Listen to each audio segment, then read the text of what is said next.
Assalamualaikum warahmatullahi wabarakatuh. Sampurasun.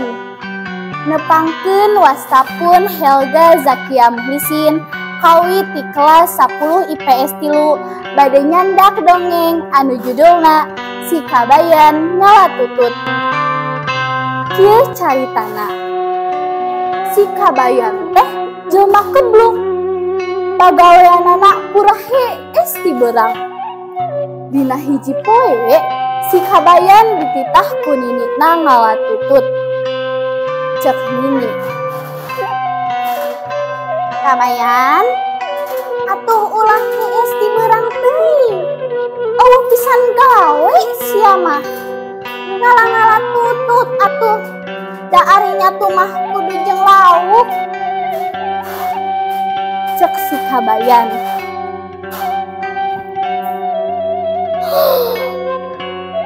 Kamana ngalanani?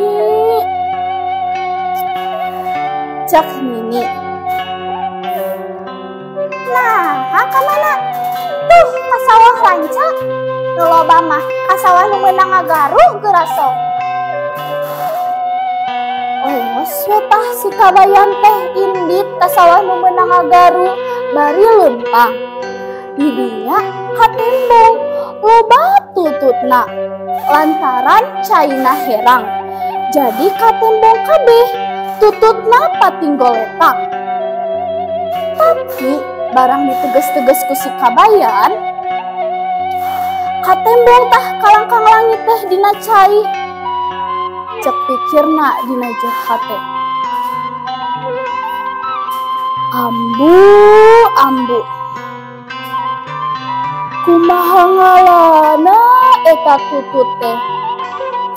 Jerona kabina-bina sawah teh. Tidak lamun teu beunang aing era ku si Nini. Da tutut teh sok di ala ku jalma. Dek dilegetan bae ku aing mah.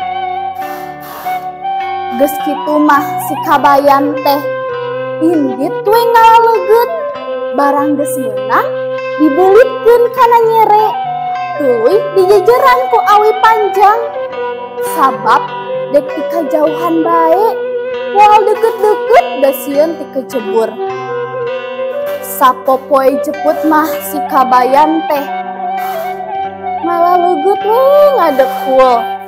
Tapi teu bebenangan. Benang soteh kur kabeneran we.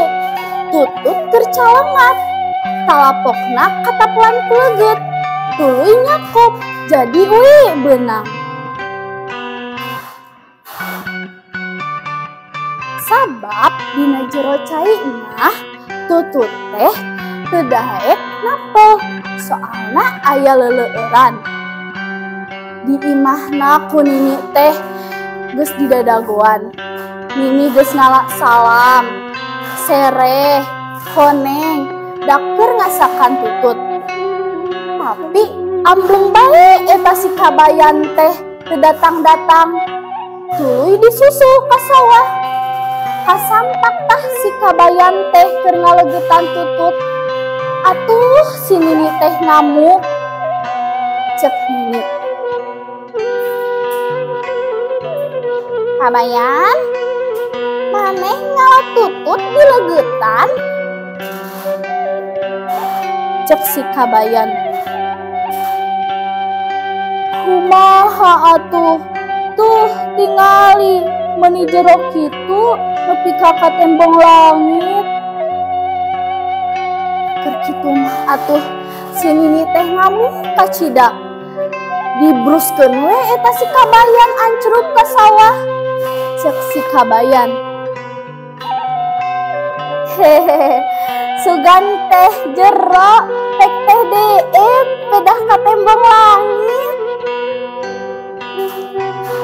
Sakitu anu dipika hatur, hapunten bilih aya kakirangan, hatur nuhun. Wassalamualaikum warahmatullahi wabarakatuh.